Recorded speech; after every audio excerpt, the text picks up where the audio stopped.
We've heard last hour from the Australian Federal Police giving some detail, some context and some justification as well on the raids carried out on Tuesday and Wednesday of this week on a News Corp journalist and also ABC headquarters in Sydney as well. They have certainly backed in the government, saying this was not the subject of government interference or direction either from ministers or the Prime Minister either, simply that this was referred to them by departments, Defence and Home Affairs. From there, it was their prerogative as to pursuing this, deciding to prosecute and getting the warrants and executing them this week as well. The AFP, though, is very much justifying these raids. They, of course, don't have to sit there and wonder about freedom of the press. They say they are simply going about enforcing the law of the country. And they've made it clear anything secret or top secret that is disclosed will be gone after. This was the Acting Commissioner of the Australian Federal Police. The material subject of these investigations and search warrants relates to documents classified as both top secret and secret. The compromise of such material could cause exceptionally grave damage or serious damage to the national interests, organisations or indeed individuals. The point of difference with these two particular investigations, or the most particular point of difference, is parts of the document were actually published. Now, the AFP is using the Crimes Act 6 and 7, meaning both whistleblowers or the leakers are being pursued and possibly the journalists as well. They didn't confirm whether or not that would happen, just that that was still a possibility. He did say that Christian Porter was right earlier this week to say Annika Smethurst wasn't being targeted in those raids. Whether that means she won't be prosecuted at all, well, perhaps is unclear at best at this stage.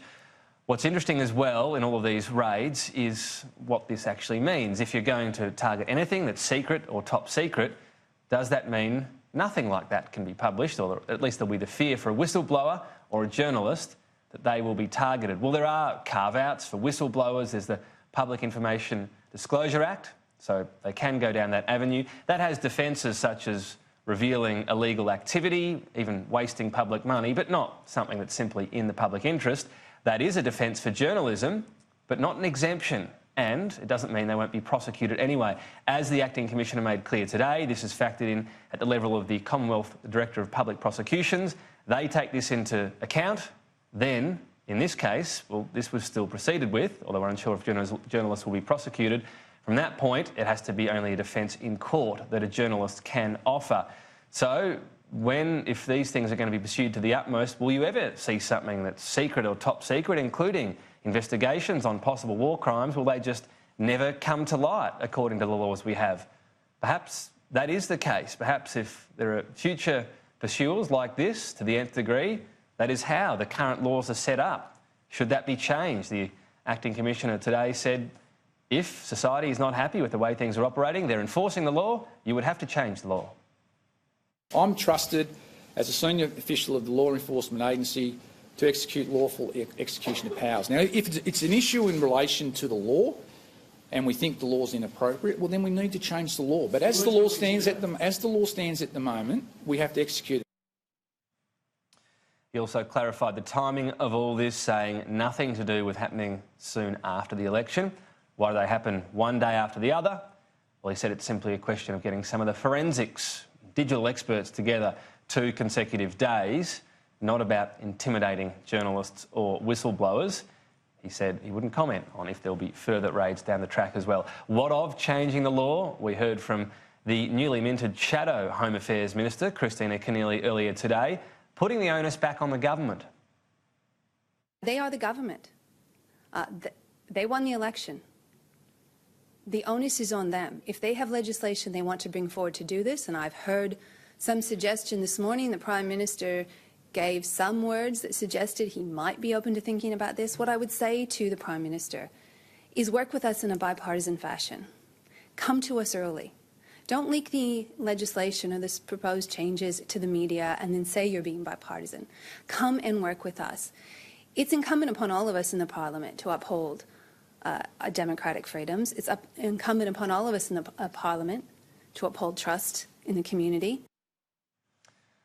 So it's up to the government, according to Labor. Yes, they are the government, but there's a lot of laws here that have been in place for many, many decades that can include the prosecution of these people involved.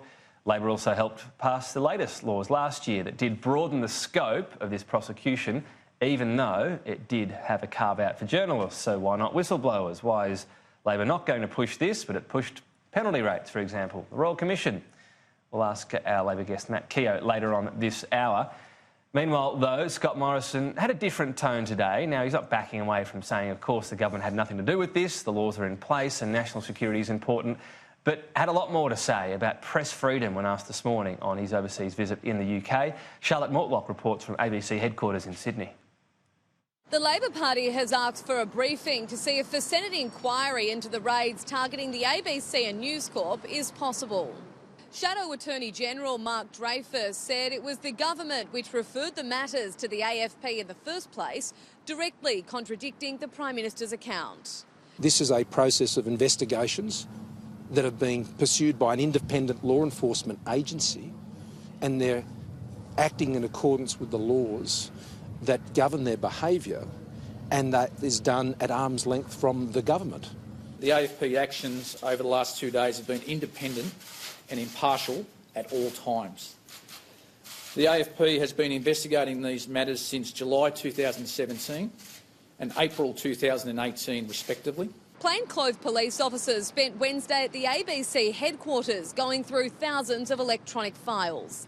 They left 8 hours later with 2 USBs. ABC Managing Director David Anderson said AFP officers removed about 100 electronic files from our office.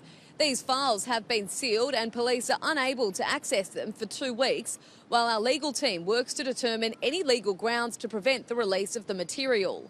The raid is over classified material leaked to the ABC and used in the 2017 program, The Afghan Files, a series revealing allegations of unlawful killings and misconduct by Australian elite special forces. The search has been condemned across the world as government attacks on media freedom. The New York Times going so far to say Australia could be the most secretive democracy in the world.